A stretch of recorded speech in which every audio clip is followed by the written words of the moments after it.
Hey up, murder. Anyway, so as I've said, I've been promising for a little while, I'm going to do a video on Deathloop. Some of you will find this fascinating, others of you will probably watch the first fucking minute and then stop watching it. But it's basically a guide to how to just get into the game, what it's all about. First half of the video is me just explaining the mechanics of the game, just in a very basic way, and then I'll just leave you with a little bit of gameplay. I do intend to put up more footage on this game. It's one of the best games I've played recently. You'll hear me bang on about that a lot in this video. But yeah, if you want to know what it's all about, here we go. Right, so why is Deathloop so good and what's it all about? Well, basically I'm going to explain it to you as simply as I can, but I've got to tell you now, it's a complicated game. This is the most different game I've played in years. Takes me back to when I used to play, you know, things like when Tomb Raider first came out, when you first played Mario 3D, when you first played something like Horizon, and you thought, you know what, this is similar to stuff I've played before, but in a completely unique way. It does take elements from other games, so quite seriously, you've got to spend some time with the game before you'll get what it is. I was playing it for about 4 hours and I still thought I was playing the game wrong in the initial period. The basics of it are, you have Colt, who is our main protagonist, shall we say, and he's being hunted down all the while by someone called Juliana. Now, I'll explore that in a little second, but first off, the mechanics of the game. There are 4 periods to the day. You've got morning, you've got evening, and you've got night. You've got you've got morning, noon, evening and night, 4 periods. And you've also got these 4 areas in the map, so you've only really got 4 maps to get familiar with. They're massive and they're littered with enemies.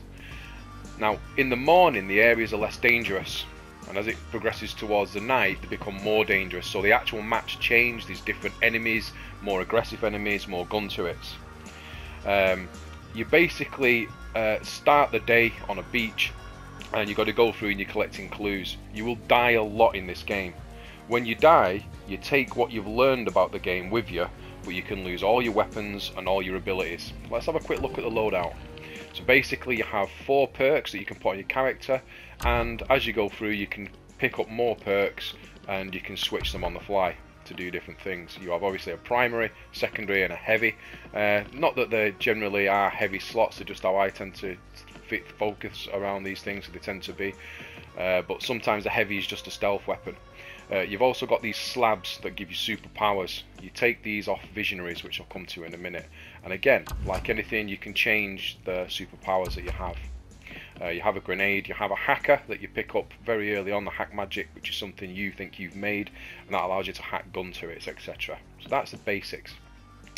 As you go through the levels and you're killing people and grabbing weapons off them and upgrading them, you can put trinkets on. Trinkets give each individual weapon different perks. You can change these perks, right? Because you pick stuff up as you're going through the maps. Now every time you die, you lose all your weapons, all your perks. Spoiler alert here, after your first few hours in the game, you pick up one of these slabs from one of the main visionaries, which again I'm going to come back to in a minute, that allows you to infuse your stuff and bring it between loops. What is a loop? Every time you die, like Groundhog Day, you start on the beach again. Knowing everything you know, knowing any codes or passwords or secret entrances to tunnels or just how to get to a boss. You carry that knowledge with you through the whole game, but you lose your weapons and stuff.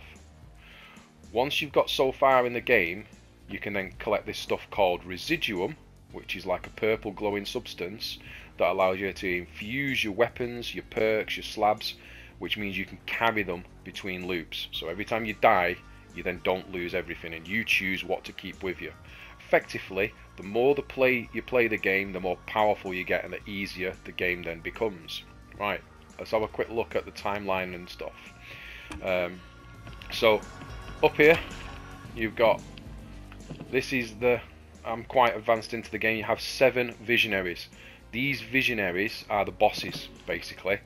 They keep the loop running. It's like a time machine that's keeping each day running again and again and again, and you're trying to break the loop.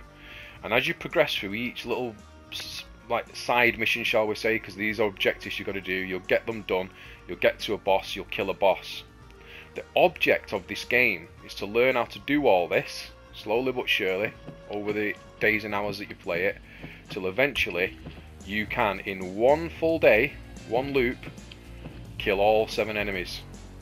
So you'll find things out in this map, in this map, in this map, in this map, through the 4 different sections of the day, which will let you enact a master plan to kill all 7 visionaries and end the loop.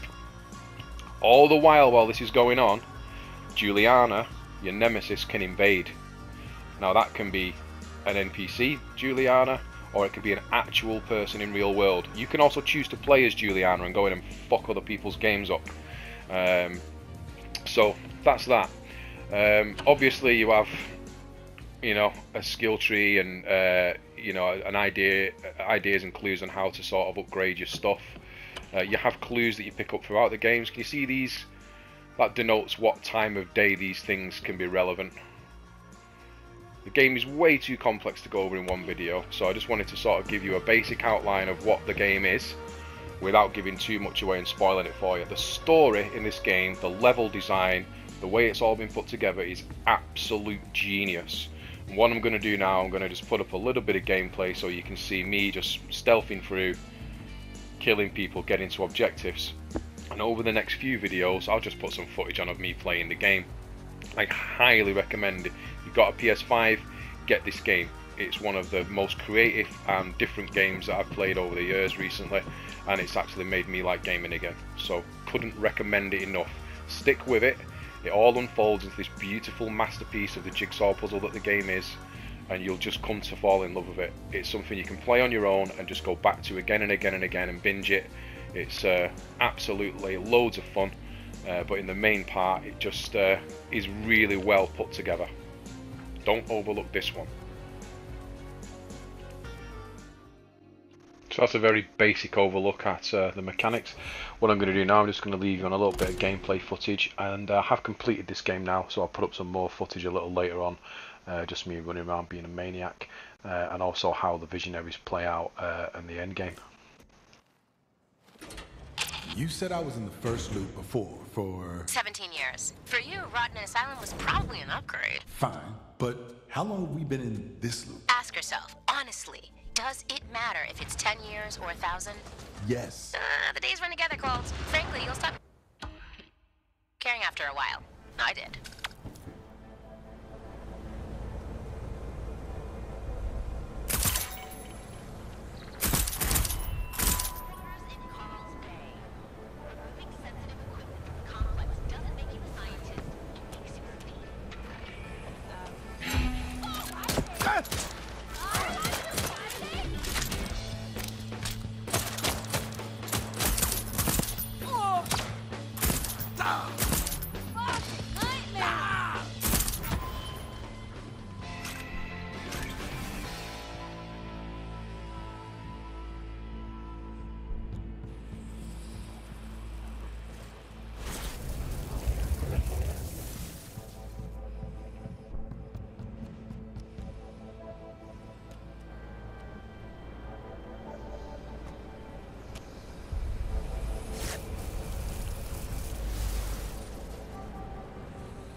So that's a very basic first look at the game.